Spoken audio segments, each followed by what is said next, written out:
preservation of and increased access to the 92nd Street Y Humanities Audio Archives is generously funded by the National Endowment for the Humanities. Privilege to direct the School of the Arts here. The only reason they put me up here on stage to begin the evening is to hawk things, and so tonight I'm here to tell you about the brand new summer catalog which just came out today, and there are copies on the racks downstairs, and I encourage you to pick them up. It's going to be a great summer. There are amazing lectures. There are about 150 courses in visual arts, music, and dance for some of you who feel so inclined. And there's just a lot going on, and we hope you will join us. Some of you may have noticed that it rained all day, and some of you may remember that in your freshman lit class in college, there was a conceit in medieval literature called the pathetic fallacy.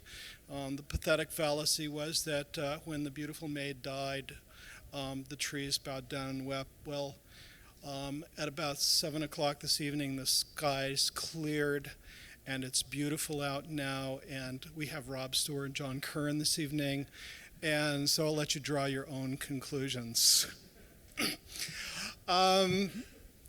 This is part of Artist Visions. It's the third in this series. We conclude on May 9th with Tom Friedman, and we hope that you will join us.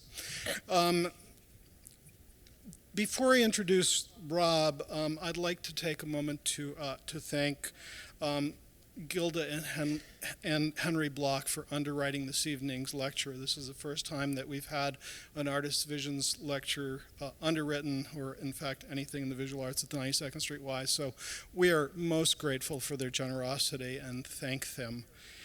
The moderator for Artist Visions is Robert Storr. Robert Storr is a senior curator in the Department of Painting and Sculpture at the Museum of Modern Art. His most recent show at the Modern is the Gerhard Richter show, which is currently on now, and it's simply extraordinary if you haven't seen it. A prolific author, Mr. Storr, has written monographs on Philip Guston, Chuck Close, and Louise Bourgeois, and as of last night, a new book on Philip Pearlstein called Philip Pearlstein Since 1983, which is just a gorgeous book. There's a small show at Robert Miller Gallery, and the book is there as well, and I encourage you to go see it. The format for this evening is, as always, Rob Storr is going to come out and do an introduction of John Currin.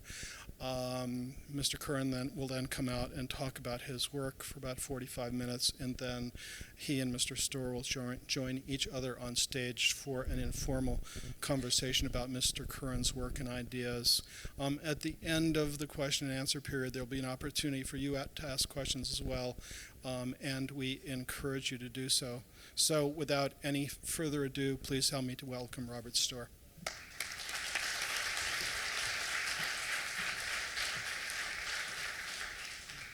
Good evening.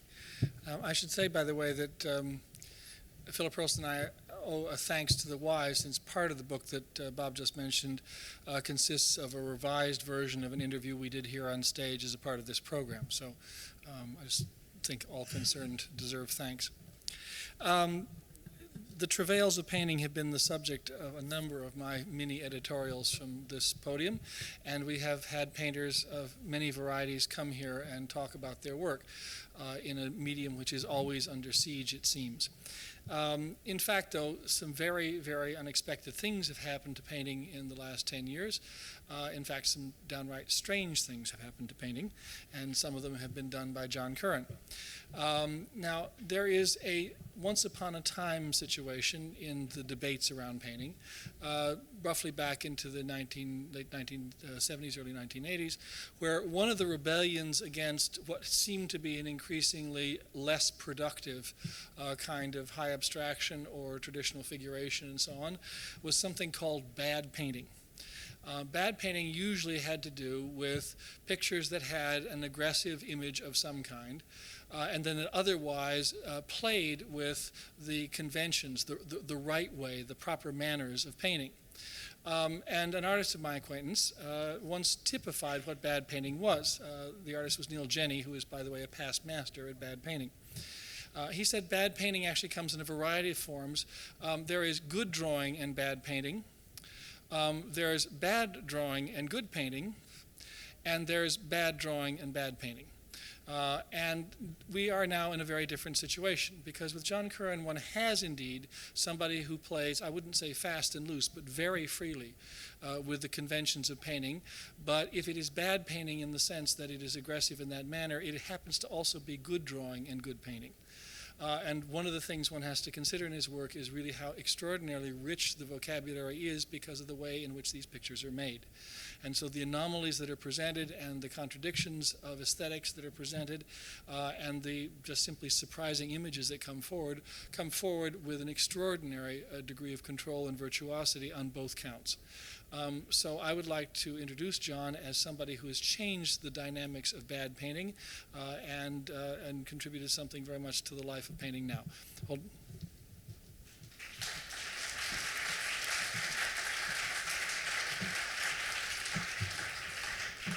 Thank you, Robert. Well, if you can change something, it might as well be bad painting. Okay, well, are the lights? I guess the lights are pretty good here. Well, I'll start by saying that when I was a student in the early '80s, a painting student, an art student, my ambition and what I thought of was the highest mode of painting was things like Richter, like Sigmar Polka, basically painting in which different modes, different languages were competing visibly on the surface of the painting. Different cultural languages. It was all a metaphor in my eyes of this kind of French philosophical position of there is no freestanding art object that spews meaning from a creator. Being a student, I more or less accepted that point of view. Tried to make paintings in the same mode.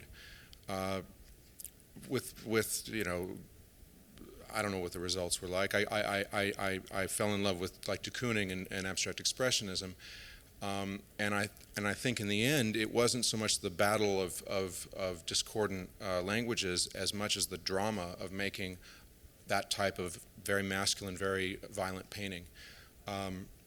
When I got out of school, however, and that allowed me to kind of rise to the top, to be the baddest boy in a painting school. When I got out of school and was just painting for myself, I found that I really despise that point of view, that there's no center to an art object, that there's no authoritative voice of an artist. I actually read the book The Horse's Mouth, which had long descriptions of painting feet and hands and stuff, and I remember being so jealous of the way it was described.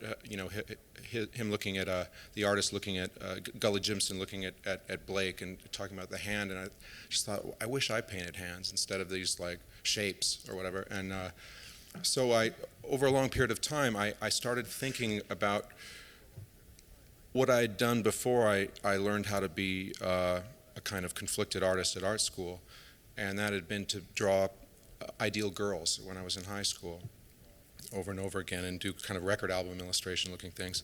And over a long period I ended up with, this was the first kind of good one that I ended up with a few years later. And these were, it involved giving up the idea of the violent masculine surface and the kind of in a funny way, myself, the artist, as the victim of his passions, and trying to think in terms of a what I thought of was a feminine surface or a completely inconsequential, physically inconsequential surface. Obviously, I was influenced by Gerhard Richter's philosophers and nurses and those paintings. Actually, not physically, but just the idea that he would do them, that would be an image you would look at in a contemporary sense. So I did that. I did a show of those paintings. It got a lot of I think it got a good response, but I also started being asked to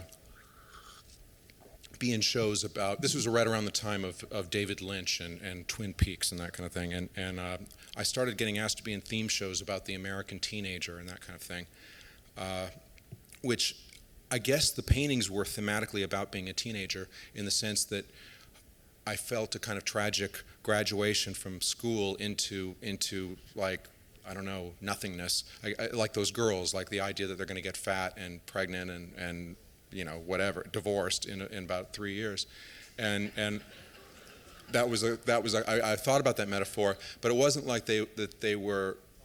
I mean, it was more that I wanted to make paintings with a center, with that face in the center, and make something that would basically deny the kind of decentered idea of interpretation makes the art, not the artist. So I wanted to make them less social, and I did have a kind of waking dream when I was still making abstract paintings and feeling sorry for myself, that I ought to just make a painting of B. Arthur. I was walking back from the train and thinking I should just, you know, it would be the same if I just made a painting of B. Arthur, you know, than these histrionic fake de Koonings that I'm making, and I actually made a drawing that very night, and I came upon I was also and at this point I was a little upset about kind of my identity as an expert on teenage girls, and I found this old drawing I'd made of B. Arthur, and I found a picture of a real picture of B. Arthur. Did the face and was going to put her in one of her typical scarf and vest kind of out, the B. Arthur of Maud, not of Golden Girls, and I drew the body under just out of fun, you know, I'm going to drape the clothes over the body, kind of pretext, and I thought, my God, it's like, it's turned her into a kind of a gorgon, like the impenetrable face, and then you enter the painting through her breasts because you can't get in through the eyes, and I guess as a kind of, and I was also thinking about Maud, the character, and the weak husband, and the sexy daughter, and Adrienne Barbeau, and all that, like trying to make the whole show in one painting, I guess. And I guess flush with victory from that painting, it was also that I prepared for this series by making some paintings, some very kind of jokey, ironic-looking paintings of really old women, and just the idea of authenticity that comes from the aged face, you know, like the old ladies reading the Bible of Rembrandt, or the old sneakers, the old shoes of Van Gogh, that kind of wrinkled, you know, it's kind of, I don't know, grunge, like the old. The authenticity that comes from experience rather than imagination, and the kind of art that infers that. Say the Rolling Stones versus the Beatles, or you know, I've been there, so I can tell you what this is about. Anyway, I played around with that idea of old ladies that I made up, that would be completely fake, but would have this character of you know, the wisdom, the priceless wisdom of the aged, and I backed away from that and kind of came down in age to this kind of divorced, this like sort of late middle-aged divorced woman, and as a sort of, and I was also looking at early Picasso at the time, Blue Period Picasso, and I was always wondering, I was always skeptical of this idea of, you know, he was attracted to outsiders and circus performers and people that have been snubbed by society. But then I realized there is something to the Harlequin fantasy, and I realized these are like Harlequins. They're like wanderers that are they've gotten divorced and now they're wandering the earth. And I don't know. like Harlequins on, like Picasso's Harlequins on the beach or something. I almost wanted to make one in like the diamond Harlequin outfit, but and it was also like the idea that you're in the air at the time was an idea, and had been, was the idea that you exploit by this kind of guilt in the art culture, that by portraying someone figuratively, you're kind of exploiting them. You're not giving them a voice. You're forcing your own voice on them. There's a lot of art that pretended to deal with a kind of righting of that wrong at the time, and I actually could feel that I was kind of exploiting. I was mocking and exploiting these people, but I thought if I reduce it to the sort of tiniest amount, it would actually become something interesting. And so in this case, it's called the moved over lady. And I thought, well, just simply don't make her the center. Don't give her the center of attention. Just move her over to the side and kind of equate her with this Bryce Marden painting that she's standing in front of. That was also, I was thinking about monochrome painting a lot, and I had the idea that these backgrounds would be like the opposite of this type of painting, would be the monochrome wax painting or something like that. The male half, maybe, so to speak. This was a portrait of Nadine Gordimer, and I guess it was just, I always thought it was funny that in the New York Review of Books or something they have that's what stands for an intellectual, is a swollen head, and so I thought it'd be, if you paint that though, it becomes something completely different. And the kind of, also, I love that, the face of just sort of this kind of guilt, this shaming face that she has. I apologize now for the fingerprints and dirt and everything on these slides, I'm sorry. This is in the same show. This was called Ms. Omni, from an ad I saw in Ms. Magazine for a Dodge Omni, and it said Ms. Omni. And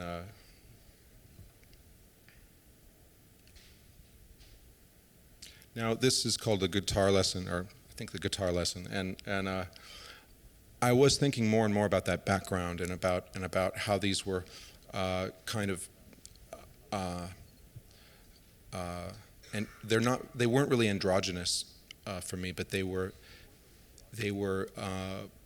meant to be both male and female psychologically, I guess, or a projection of kind of how I felt at the time onto this basically vulnerable, humiliated woman, and I started thinking that I wanted to separate, make the background more of a give it more of the attributes of a male, and I first thought just its very flatness and its silence and its unwillingness to say anything was its male attribute, but so I brought it forward in the form of this guitar that she can't play, I guess. So this led to thinking more about maybe putting these people, making paintings which took place which had a place to exist, rather than this kind of invented woman against the modernist painting. But I did want it to still be about kind of my guilty power over the subject and about immobilizing the subject. And I thought, well, what's the most kind of benevolent manner? And that would be to sort of like tuck them in and put them to bed. And I also thought of them as these images of women in bed as totally is an image of total like watching and passivity and inactivity.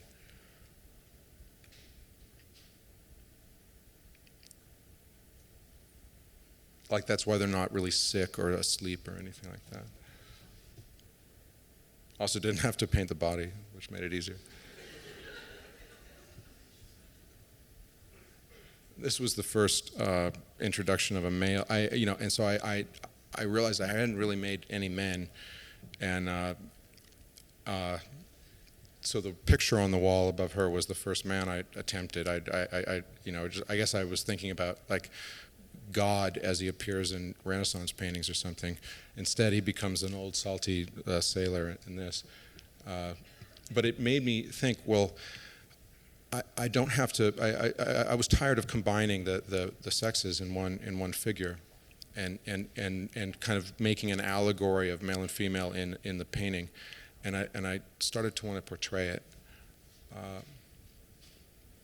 This was my first attempt, and my first attempt of making men was, I found it so unpleasant, the idea of painting a man's face, that intimacy and caressing this man's face, that I would make women's faces and then put beards on them as a way of, as I thought it, I would sort of get that special feeling of the in the face,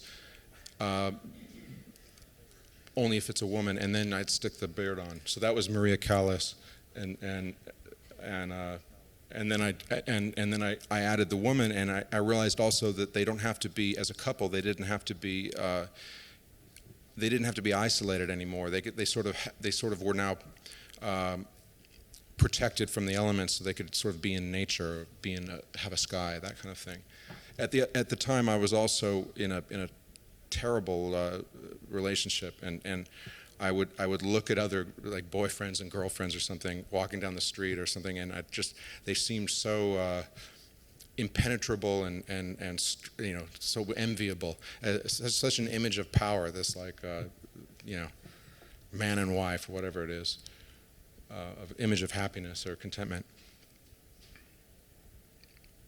I mean, I think what I was doing was more making what my life was like than what I thought, but I thought of this as being like the moved over lady, and that the guy is now, instead of being a Bryce Martin painting or a kind of classic modern painting, he's now taken human form, and this is what he is. He has all the attributes of that painting, of being silent and obscure and unwilling to argue or speak.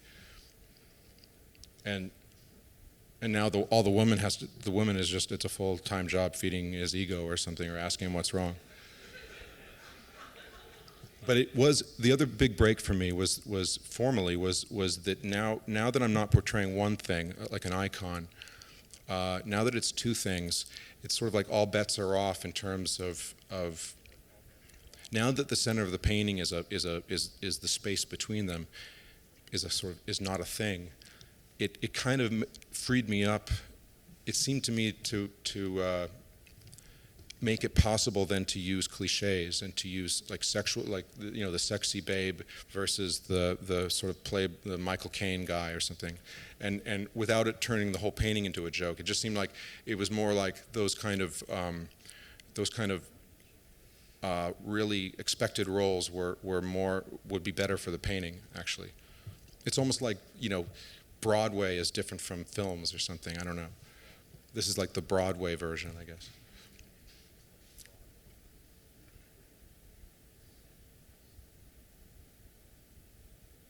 And things like the guy, men have tools, have to do. Women just exist, but men can sort of have to do something. So he has to fiddle with, they have to have tools. They live in the world of things, and women live in the world of, I don't know, in my idea then. So she would be a sort of cloud figure, and he would be this kind of dirt figure, I guess. And this was, again, I mean, I got better at painting nudes after this, but it was the idea was that it would be a kind of Nordic guy, a Scandinavian guy, who's managed to get himself this Italian. I guess this is like Adrian Barbeau. I guess this is a mod thing again, but I'm proud of the hair on the guy, though, the John Tesh hair.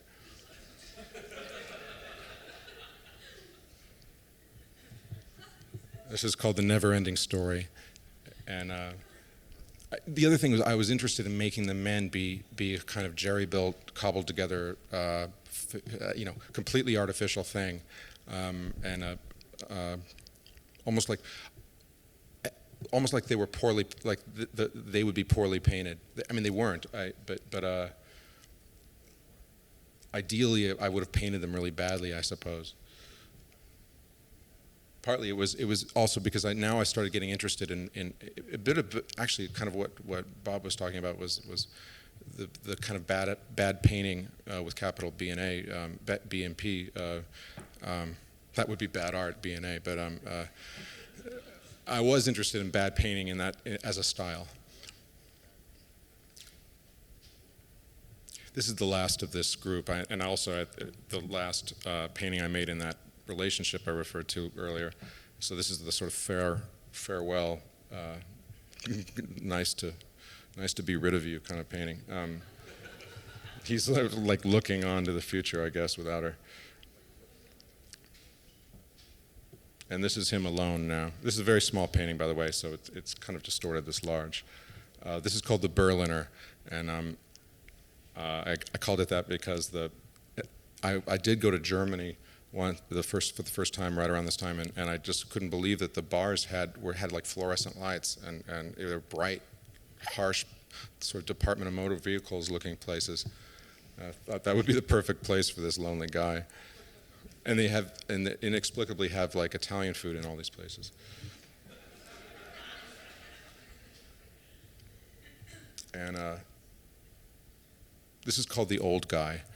And I kind of thought, like, well, he would be in a place that he doesn't live. I just thought, what would be a place, like he doesn't own this house and he doesn't belong here, and he's poorly drawn, all that kind of thing. I got interested in the clothes, though. And at the same time, for the show that this was in, I kind of, these lonely men, I thought they would have, somebody gave me a pack of playing cards with like old girly pictures on them. And I thought I'd do some paintings that would be a little bit like Curator, kind of dreams of, they would be like sort of angels flying around these lonely guys. I don't know what the problem that one is. Well, there was another girl, but, and this is called The New Guy. So this is sort of like pulling himself back together and now he's ready for the future on his own. And with his empty plate, I don't know what that means, but. So it's hard to explain, or it's easy to explain. I met the woman who became my wife around this time, and actually became quite happy and right away, and I didn't really know how to paint anymore as a result, and so I had this period of kind of making surrealist images, which two of them I like very much. And I'd always noticed that Madonna and Baby Jesus paintings were just sort of like fantasies of being a tiny little man. Or at least maybe I'm the only one who thought that, but that was this is called The Wizard. I don't really have a satisfactory explanation.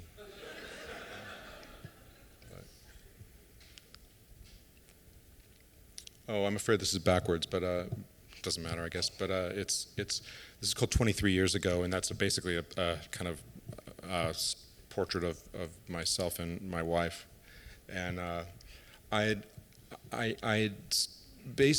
had lost interest in making these kind of sociological conflicted faces, the way that I had with those middle-aged women, and sort of playing a game of sort of what exact social class should they come from, that kind of thing.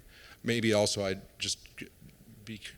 wasn't as good at it anymore or something, and I did start to think that I wanted the place to matter, and I almost by accident I was painting on this one. Like it was something I remembered from my childhood in Northern California, were these hills that are covered with yellow grass, and I kind of thought that it became an image that preoccupied me for a while. These yellow hills.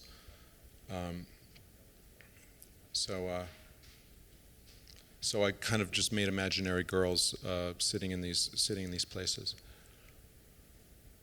I guess they're just pure nostalgia, childhood nostalgia.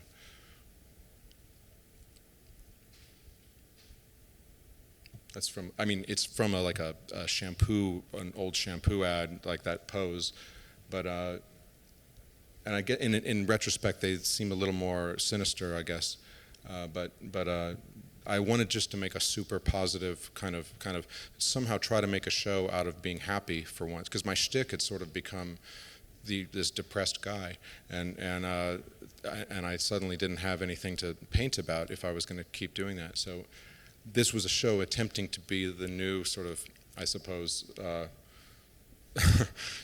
you know, I don't know what drug makes you like Xanax guy or something. I don't know. Now, this painting was about having. I also had started making enough money to not have to worry about getting a job and stuff at this time, and I was also very happy having met my wife, and I did feel strangely like how are you expressive in a situation like this? This is, you know, it's things are too good, and I noticed these ads that they would have for underwear, for Vassarette underwear, and they would be girls hanging out in their underwear in their bedrooms, kind of just whiling away the hours doing something, and in total like luxury. I don't know. The funny thing about them is they're not really sexual images. They're these images of just complete. It's not even contentment. Like I don't know what it. I don't know. Anyway, that's the way I realized looking at those ads. That's exactly how I feel, and so I sort of adapted that. Tried to make a sort of allegory of painting of my painting inside this painting, inside that image, of working on this kind of past ugly outfit. You know, she's sort of like the artist in the studio.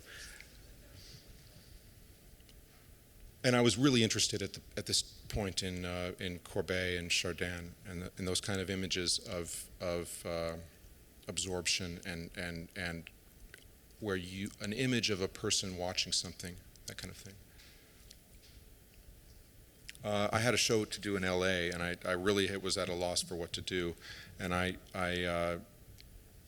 thought, well, I'll just make them look like Cosmopolitan covers without the words. And in fact, as sources for a lot of these were Francesco Scavollo photographs and these old models from the 70s. It's called And Charlotte. And just thinking about models and stuff and what they have is that they don't need anything.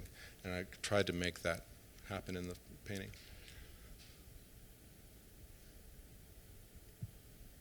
As a type of image of Venus, you know, I started noticing that same thing in other Venus images. Now, it's not a good segue between those two, but but part of the reason these things came about was up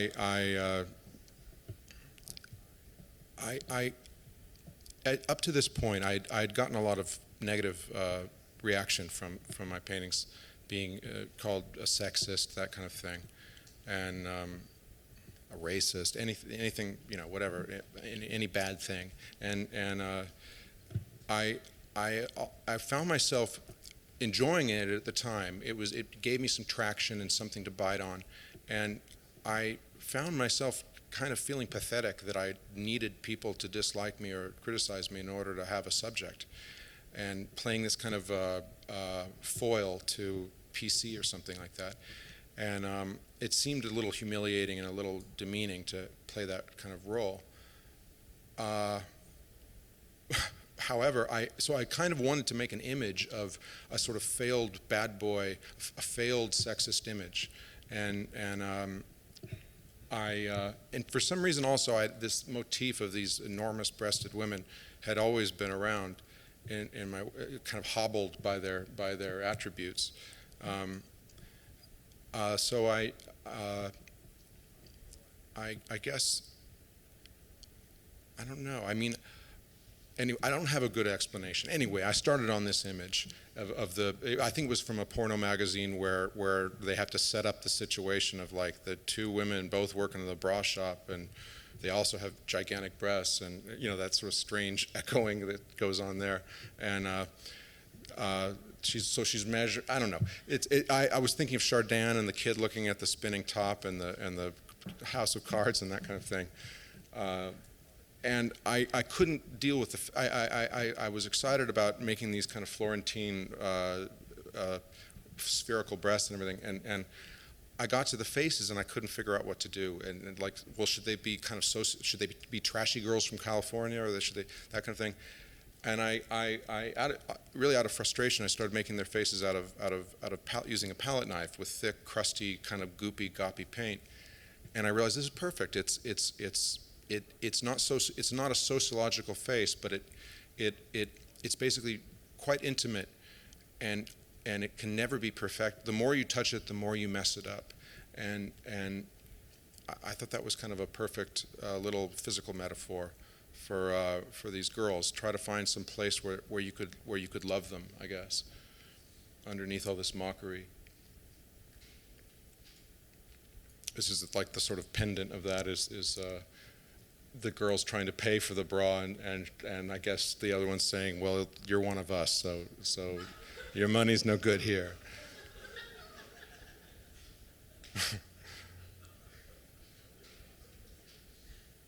This is a very tiny painting, so it's distorted this large. I mean, it's like the size of a book, but I'd always been interested in, and the pose is taken from sort of loosely adapted from an old Hans Baldung Green print of witches, and I had always been interested in witch like especially these old German witch images, where they control the weather because they added a frog to the porridge or whatever, and I thought of them as weather. You know, there's an aspect of these kind of porno-y girls as witches.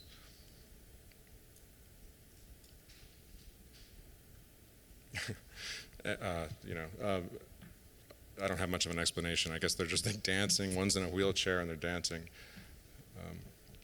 I did like the look on the face of the girl down there, though, that kind of concentration. Thought it turned out nice. Okay, and in the middle of this show of these kind of freaks, I wanted to have a doctor. I'd always thought about painting a doctor and what a doctor would be like, because for some reason I always have an image of doctors. Also, when I've seen them in old paintings and stuff, they seem to be a kind of death in the maiden image, or a somewhat. And my apologies to any doctors. It just, as an image, it always seemed to me a sort of demonic image, like a sinister image. The white coat, I don't know what it is, but I saw a little cartoon there's a genre of cartoons, in old men's magazines where the doctor is the guy who gets to see the woman naked. So normally there'd be like some crazy silhouette of a naked lady behind the screen. But I did like that the image lent itself to the doctor, the man, being figurative and the woman being completely abstract, being a kind of like big flesh tone square with blue window and curtain as hair and eyes. And then the doctor, the other thing is, if you ever do a cartoon of a doctor, you have to have the diploma up on the wall. And so I kind of stuck that like as his credentials, and then her credentials would be that enormous bra over the top of the as sort of equivalents. This was part of the same show. I wanted to have two girls that were not afflicted with that palette knife thing, and I guess she's a sort of right after the doctor, I guess. And I liked this image of it's sort of half Bob Fosse dancing like kind of thing, or she's just crippled, and I don't know. I liked the as an ambiguous pose that way. And it's actually one of the first times I'd ever shown teeth in a painting. I don't know why that's important, but it's the kind of thing a photograph only gets, and so I guess I've always been loath to show teeth, toothy smiles, that kind of thing.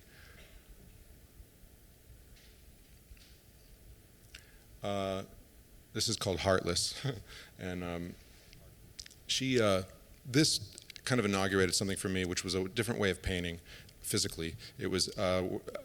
I don't need to go into it, but it was about the way that I built up form changed completely. It was not direct anymore, and I would make an underpainting out of black and white, basically, and then put the color on separately, which was a total revelation because, like, kind of conceptually, it made it that the form, it really liberated me from photographic sources and that whole idea that your work has to make sociological connections in order to be potent, like that you could develop the form separately.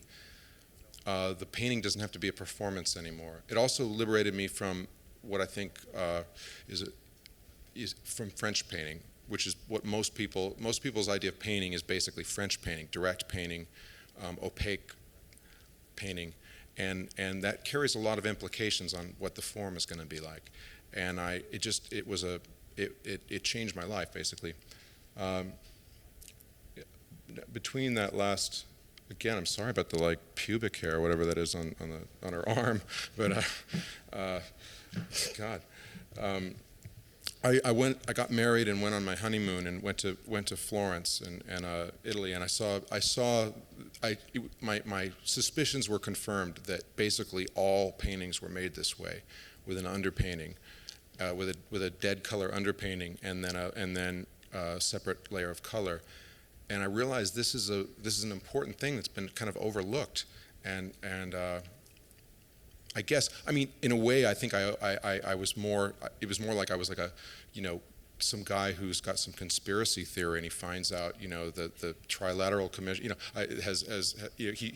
all his suspicions are confirmed. So I think I suddenly just thought I've discovered the secret of art or something. But I came back and I just thought I'd paint a nude this way, and it did allow me to think about form just completely independent of like sort of pop source material.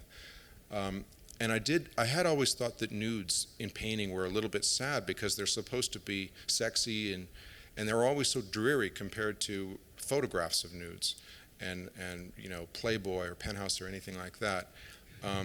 And I thought it would be kind of, as a metaphor for getting married in a way, as a metaphor for like renouncing, I guess, lust, I thought it'd be fun to paint some nudes and to make them up, to not use any sources, not use any models, and just sort of try to get this idea of beauty that's not prurient or lustful, but is totally celestial and I don't know, romantic.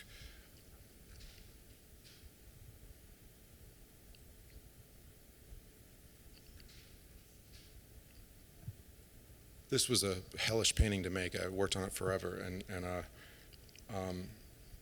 but it showed that this method would work. I mean, I changed that figure on the left like 50,000 times. Originally, I think her feet were going across the painting a la Zurbaran or something, like going in a big diagonal. But it was also just a complete, I'd never changed paintings. Like the experience of changing this painting and having crises were completely different than my French manner of painting. Also, I liked doing. It was so fun to put these happy faces on, these vacuous happy faces. Like it just the more, I don't know. Anyway, I just liked them as images of total abandon and joy. This one's more sinister, I suppose, but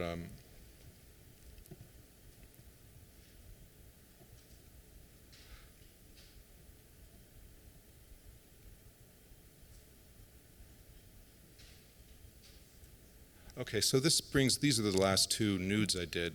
I did a show 2 years ago, and I kind of envisioned it I knew I was coming to the end of these nudes, and I wanted to do two grand paintings that would be perfect. And then I thought, well, I don't want to do a show of nudes. So what happened was, this is called The Pink Tree, and that was basically a Gothic figure and an Italian figure, kind of in some sort of strange meeting. I also thought it was kind of cool to do two figures, two women instead of three women. Like, I don't really connect with the idea of three graces or three women, which somehow implies a man there. But two women, it's like, yeah, I know what two women are like. It's like it can be two best friends. It can be I don't know. It's a different number, and I also thought that the male presence would be that sort of terribly pruned tree or something.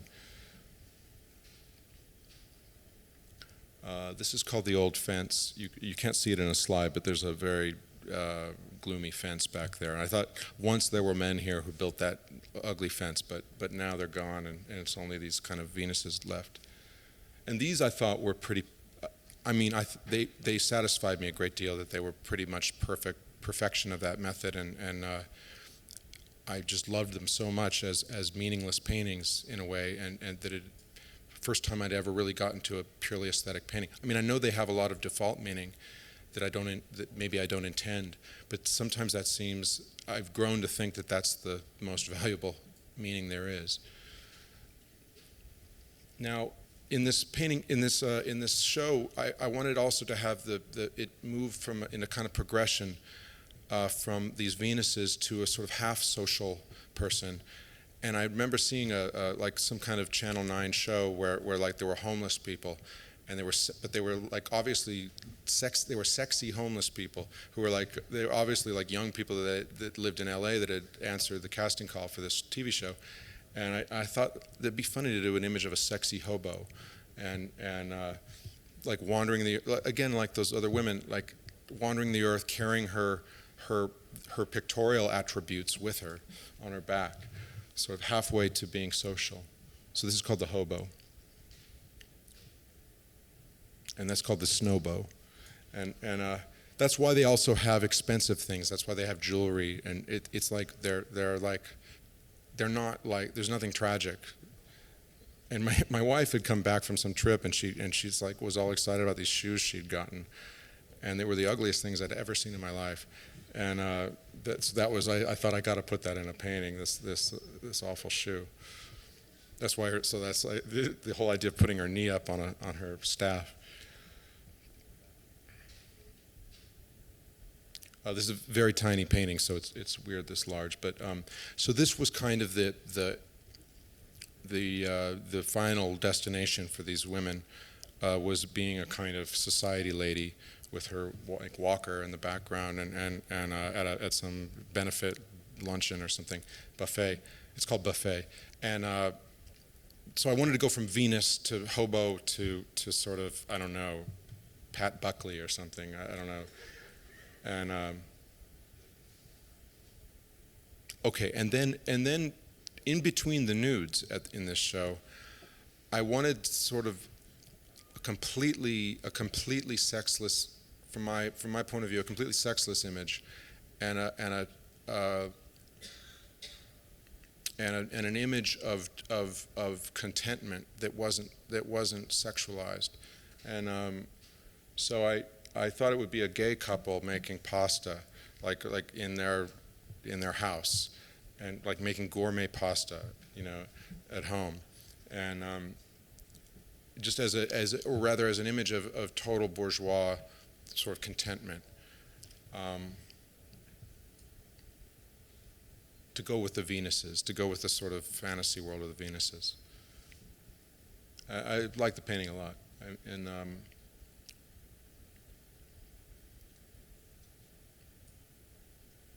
okay, I'm sorry, I can't think of anything to say about it, but now that got me interested in these kind of these images that were not sort of focusing sexually on the subject, and these kind of chaotic images where stuff's happening in the background and people are doing things, kind of genre pictures, and I came across this image from a little ad somewhere, and it's kind of like The View, that TV show The View, or something, like girls getting together and the guys aren't here, and now we're finally can shoot the shit together, and like you go girl kind of thing, and so can you focus it actually a little bit, maybe, if it's possible. Anyway, I didn't intend the like chemotherapy reference, with the thing. She was originally had a baseball cap, but I thought it needs something more exotic, like more kind of oriental, and so I started to do the bandana, and and just got more and more complex.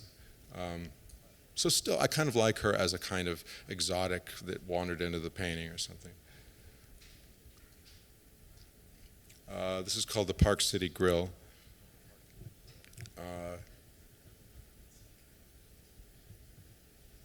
This was also an experiment in making this type of painting the way that I made the nudes, with a basically colorless painting, where the performance basically is split into two parts, with a formal, where I could really think about the form and the sort of flatness of the painting, and then think about color as a separate act. So there's not that anxiety of a kind of Robert Henry, like relaxed kind of attitude toward the painting. It seemed to speak more about kind of how I feel when I paint. That's called Dirty Gold Chains and Dirty Rags. I started getting obsessed with getting a really clean white in a painting, and that also seemed to be like an attribute that had been lost in art.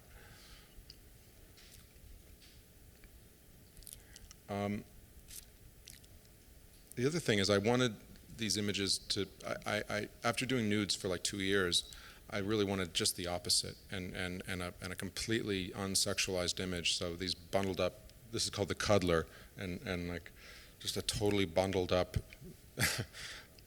protected from men, women, everything, I guess.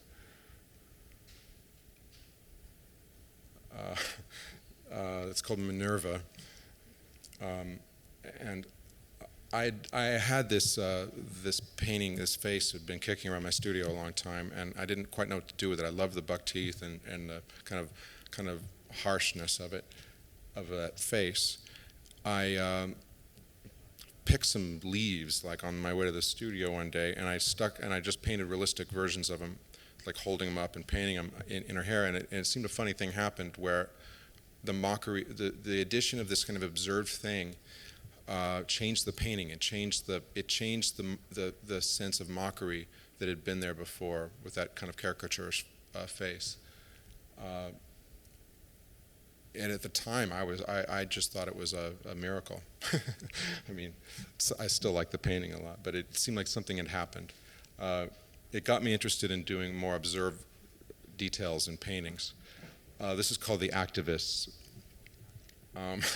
and which was a little, this clip art. They make these clip art books where they have little schematic cartoon drawings, and you're like the flyer for the old folks' home. So I wanted to make a painting from that, kind of political painting, I guess, without any politics.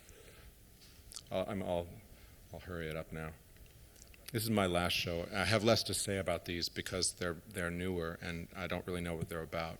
This was from a model, though. I really got obsessed with this idea of working from life. So I had a model. I did what I thought was a very cursory kind of bad drawing, and then tried to do the most beautiful kind of observed painting I'd ever done within this crummy drawing. I mean, I think the drawing is actually quite good, but it was a 2-minute drawing and a 2-month painting. You can't really see the color also. I thought it had a kind of hammer film color to it. This is a little painting I made in my studio. Again, try to get this theme of kind of academic realism going in my show.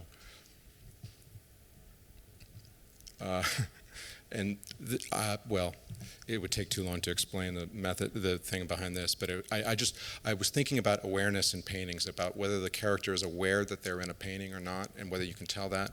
And I wanted just an extreme version of a character that's not aware that they're in the painting that they're in. It's called The Lobster.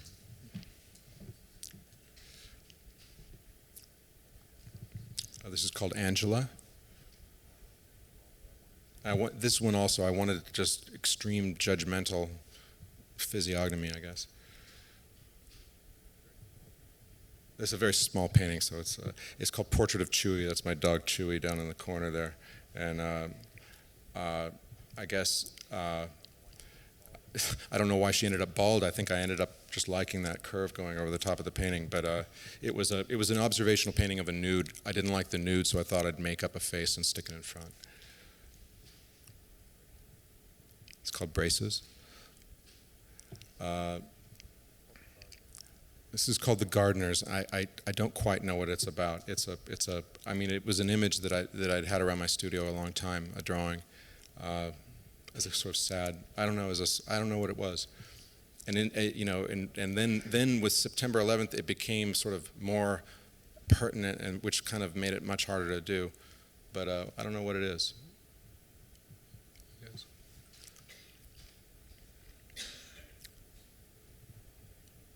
It's called Blonde Angel. This is the last one. This is called The Clairvoyant. I guess one of my favorite paintings. So that's it.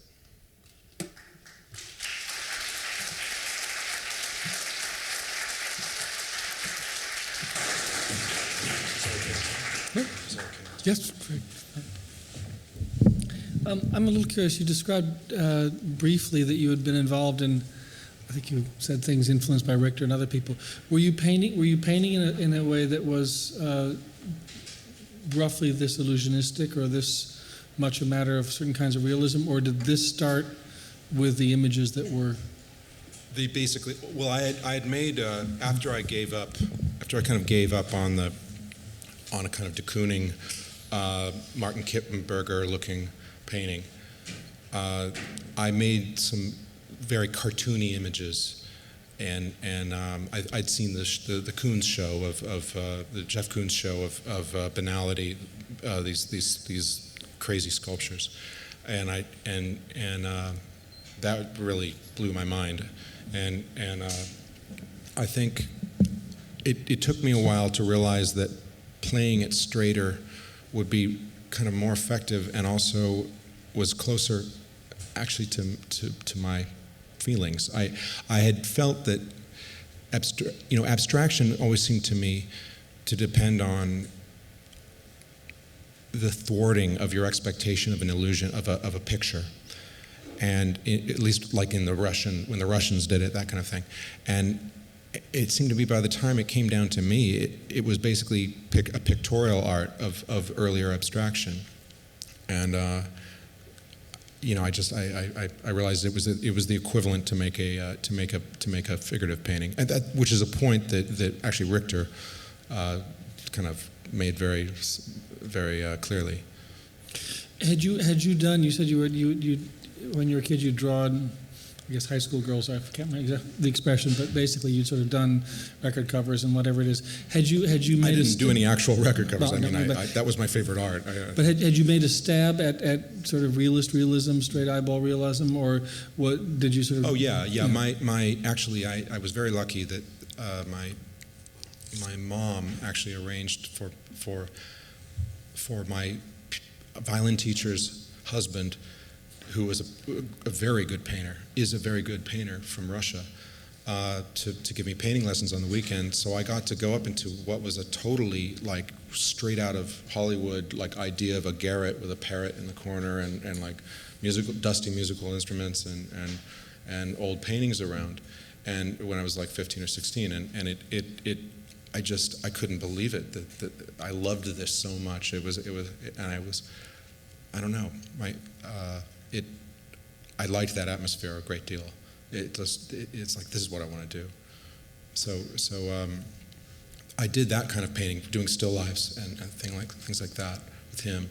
And then when I got to school, in order to be kind of cool and whatever, I basically looked at art magazines and tried to do what I saw there. When exactly were you in school, and what was? I mean, you used the word sociology. You've talked a little bit about postmodern issues and so on. I mean, what was at the center of debate then? And it would be like Norman Bryson and I don't know, like his name escapes me. The French guy that you have to read all the time. Baudrillard? Well, he was a little bit later, but Foucault. No, thank God, no Foucault. But S said that book SZ. Roland Barthes. Roland Barthes, yeah. Roland Barthes, I had to read everything. And and Stanley Fish, if you can believe that, that was dreary. And just basically stuff that says art doesn't exist, interpretive communities do exist, authority does not exist, and if it does, it was the result of some awful regime that is, thankfully, we don't have anymore. Unless, I don't know. Anyway, it was a very kind of leftist, interested in taking power away from the artist, it seemed to me. Taking authority, at least taking authority away from the artist. Not literally, I guess, but I mean, but making it so that the art happens in the interpretation rather than in the making of the art. So therefore, things like installation, those things get more of a background in how they could become form. Did this simply stampede you in the opposite direction, or did you actually pull ideas out of that were useful? No, I didn't pull any idea. I mean, I think I just disagreed with it so strongly. I mean, as soon as I could realize that the reason I feel bad is because I don't like any of this stuff. You know what I mean? I mean, I think I probably tried to do the look. I think a lot of people try to do the look, and maybe the look of that type of art seemed briefly exciting, but actually it never really did. Like seeing hippies and for instance, quite a good artist is say Bruce Nauman. But I realized, just the other day, I pulled out his retrospective, thing, and I flipped through it, and I just thought, well, I haven't looked at this in a while. I'm going to just see how it makes me feel. And while they're quite good, I can't get over that it depresses me. It depresses me to see him in the studio, like walking funny in front of the video camera and that kind of thing. And I don't mean to be making fun of it so much. I just realized I just have nothing in common with that.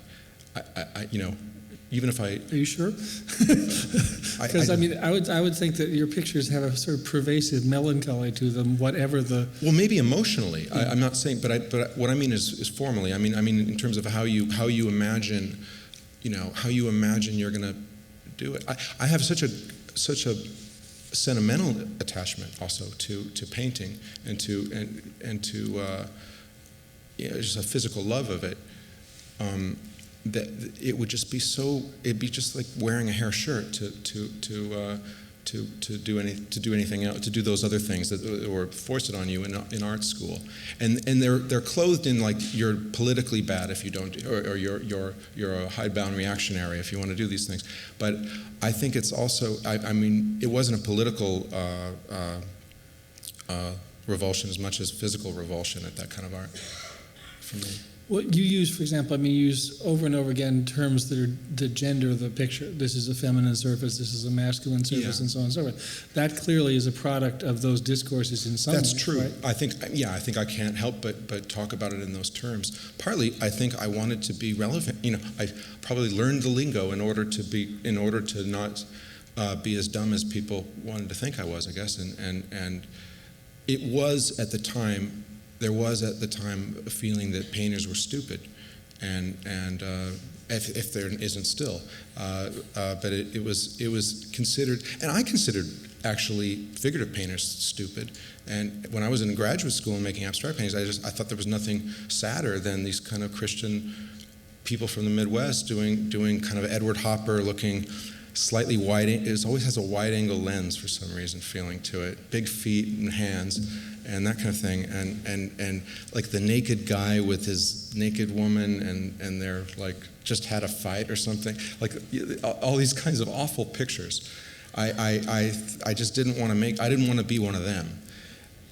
But I realized I am one of them, formally. And I just have to You saved me having to say that. Yeah. I mean, it's not that I consciously like co-opted there. It's just I realize that's what I am. It's just that you're surrounded in contemporary life. You're surrounded by so much bad figurative painting that it can be daunting. To realize that you're one yourself. Let me take a couple of other. I want to get to the art historical references that are of another order, but in these pictures you can see echoes, and I don't know how conscious they are, and that's sort of the question, but you can see echoes of Grant Wood, you can see echoes of Paul Cadmus, Yeah. you can see echoes of a kind of classicizing figure painting, or at least traditional, really, really traditional academic technique figure painting that was in such bad odor for so long that it makes the kind of painters you just mocked seem like they had all the advantages.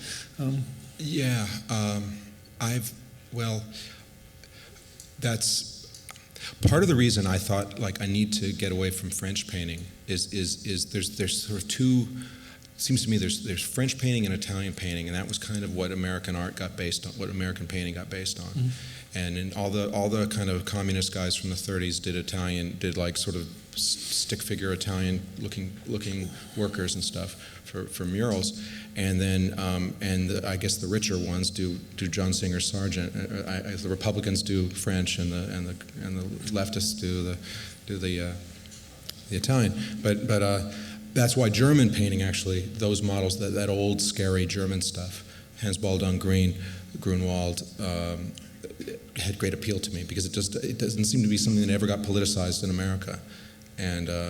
Maybe I just don't know my crummy American figurative painting well enough, but it didn't seem to me like that ever took hold like the other schools did. I mean, Grant Wood, I kind of like it, but I would never like look at it, and I don't look at it very much. I mean, FYI, actually, one of the things was that Grant Wood actually discovered his art and jettisoned his French influences by going to Munich in about 1926 and finding that this sort of Gothic hard style of figuration was fresh air for him. Well, the Neue Sachlichkeit actually had a more, the German art from the 30s, the figurative art from the 30s, had a greater impact on that, and say Picabbia's nudes and that kind of thing. They had a big impact on me when I was an abstract painter. I thought that this is the nastiest, harshest, kind of most political looking. I don't know. It just seemed the grittiest, hardest stuff. Weird paintings that you couldn't categorize. That also had a totally ambivalent or ambiguous political. They could either be Nazi paintings or they could be anti. You couldn't tell what they were. They're like sort of collaborationist paintings. I don't know, and that appealed to me. That ambiguity, also, especially with Picabia, because you don't know whether he's doing those paintings to kind of get the Nazis off his back or because to provoke them. I don't know. You know. I doubt he thought about it either. So. But do you read those codes as being essential to the paintings, or is it just a sort of counter-punching to prevailing taste? I think that's Europeanness. Is the not caring that's European. That kind of confidence is European. And as an American, I could never do that. I have a tremendous insecurity as a painter because I'm American, and for good reason, because you're not surrounded. Everything you look at, it's like fake Europe. If it's beautiful, it's fake European. At least this ceiling in here, for instance, it's not an American thing. You can't. I remember saying to somebody, you can't even lean. I remember going to Paris and seeing the way guys lean on the counters in the coffee shop. There's no tables. They like just sit there and lean. I remember trying to do the same thing, and I just couldn't. It's like either stand up or sit down. I can't lean like that. And that seems to me explains that explains the ambiguity, I think, better in European art. I think with American art, it's got to be conscious. Maybe because it's new, I don't know, but it's what? I'm sorry, it has to be more conscious. Yeah. Those kinds of decisions, you have to kind of make them consciously. I don't like this idea of a natural artist. I mean, I want to be one, but I don't think one really can exist right now. When you talk about consciousness, being conscious of what you're doing, in the work from the last show, for example, in the one called Braces, there seems to me anyway to be a very direct quotation from a Velázquez portrait of a dwarf. And in others, there seem to be echoes of Puntormo. Oh, with her forehead going up. Yeah, but it's the head tipped up, the slightly stubbed nose, the kind of slightly aberrant. The face came from a girly picture, okay. There is a reference. There is a kind of reference or rip-off, depending on how you look at it, of a Lorenzo Lotto portrait with a hanging beige. I just remembered that it had a beige curtain in the background. So a lot of times when something turns out to be exactly like something in an old painting, it's when, if I'd known that, I like channeled them. If I know it, I usually try to get rid of it because it embarrasses me. Really? Because I don't want to get caught. You know what I mean? Like that, ripping something off. well, it's not. I mean, when I look at them, I mean, partly because I know a lot of the art history that you seem to know, I recognize them, and I'm assuming that in fact it's a kind of a perverse conversation with tradition, where it's essential in some ways that you know that that's what it is, but what you don't know is why it's there, what its status is, and so on. But that the quotation or the illusion is direct. So you're saying basically it's not. It's not meant to be put together as part of a puzzle, as a meaning, a larger meaning that's put together from these references. I don't think so. I mean, maybe it is internally with myself, but like I said, the most egregious ripoffs I've ever made have been unconscious, and I see later, oh my God, that's the exact same hand that's in, like, whatchamadoodle painting, and so you know, and just recently I did something like that, except it was reverse. It was the in the guys making pasta. Mm-hmm. There's a little rag hanging up on the thing, which I made up when I was. I thought, I don't like that corner going right up there, and I made this rag there, and it bugged me over the years. It's like, that reminds me of something. And just the other day, I was looking at that painting of Courbet's of the studio, mm-hmm. and his painting in that has a rag on it, opposite, and it's you could lay it over it. It's the exact same rag, and I didn't consciously, you know, that's the way that kind of stuff happens. But in terms of, I mean, I know when I'm painting something, this is the way so and so would do it, or this is very much like that person, and I think I try not to make that part of the meaning. Actually, I try to just think, like, what do I want it to look like? So the appropriational dimension of Hades art is something that you're keeping back as much as possible. Yeah, I wouldn't want to make art that way. Even if I do, I wouldn't want to make it that way. Well, let me ask you also about the sort I feel ashamed if I made art that way. I don't think you have to.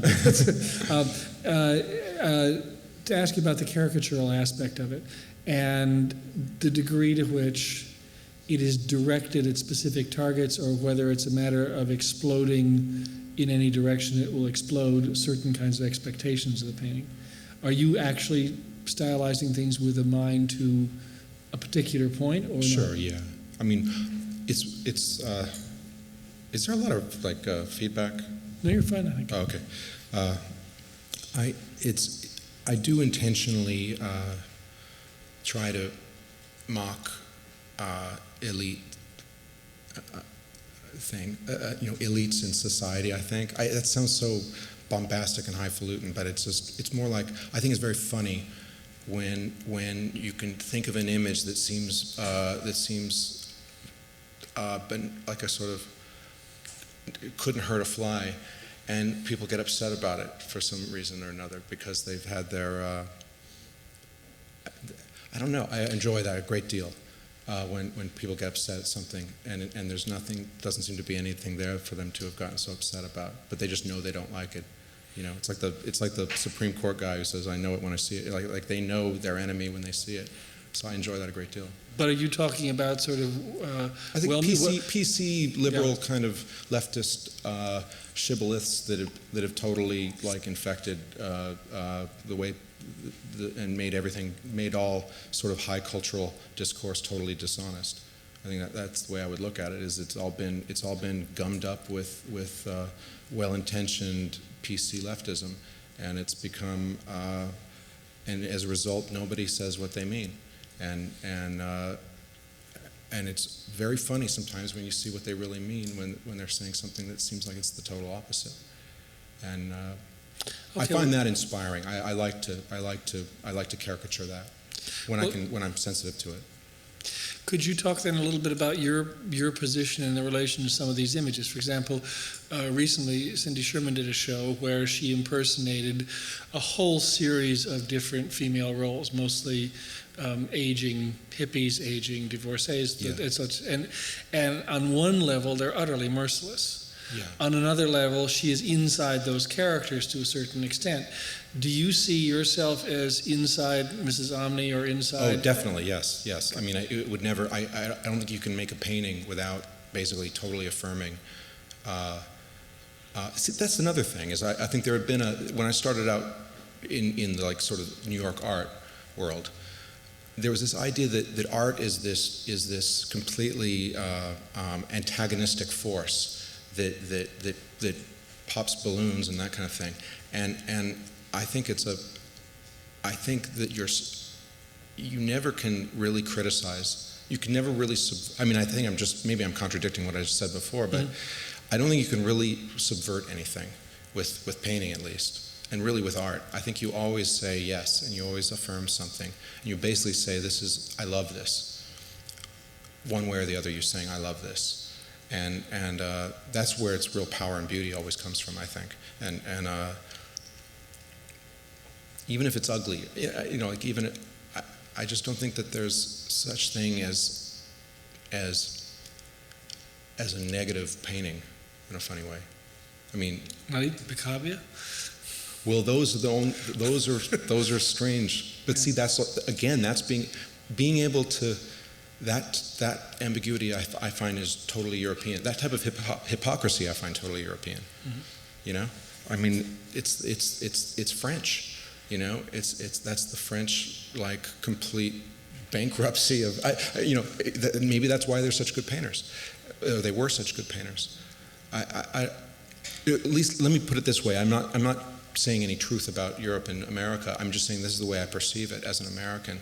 That I see that when I see European painting, its Europeanness seems to be that comfort with being comfortable in loving something, comfortable in hating something, comfortable in mocking it, comfortable in totally saying Napoleon's great, you know, with a straight face. And I don't think an American could ever do that. I mean, I think ad agencies probably do that all the time. I mean, and movies do it all the time. I mean, movies are where that happens in American art. I want to ask again a little bit about this question of in the 1980s and beyond, there was a lot of discussion about the male gaze, basically, and the assumption being that certain kinds of images, particularly images of women, are painted with the understanding that the viewer is essentially male, and that there's a sort of a universal persona that's male, and so on and so forth. And it seems to me, at least at one level, what you've sort of done is paint psychological states in drag as a way of disrupting that assumption. Is that somewhere along the lines? Sure. Yeah. I mean, that was among the things that were I had to look at and stuff in school. Read would be that Laura Mulvey thing, you know, all this thing about it's made by and for men and all that kind of stuff, and which is, you know, laughably wrong, but it well, not always. Well, no, I mean the greatest consumers of damaging images to women are women that buy you know, fashion magazines. I mean, that's where you really find the hateful stuff. And I mean, I have nothing on that stuff in terms of misogyny. So I mean, I always found that a sort of strange. It's almost like an argument in a small university or something like that. So I did though want to choose a type of woman that the people that are accusing me of sexism also despised, like I don't know how to explain it, but it would be like, it's not like I wanted them to tell me, well, why is it sexist? You know, it's not a chick, it's not a babe, it's not, you know what I mean? Like it just seemed like, well, you shouldn't show them. I don't know. I could never quite figure out what it was I was doing that was so evil. On the other hand, I totally knew what they were talking about, because I think they were kind of misogynist images, actually, but I couldn't even figure out why they were. You know what I mean? I mean, again, partly I'm not laying the misogynist charge down. I'm actually more interested in the reverse. Is the impersonation of women, in a sense, in paintings, or at least the emotional projection through this woman's model, who's not supposed to be exactly. I guess it would be like if somebody asked if Picasso was like anti-clown or something, and in his you know, like, you know, and so you know, I think I saw those figures as you know, I don't know why I can't quite remember what I saw in them actually, but it was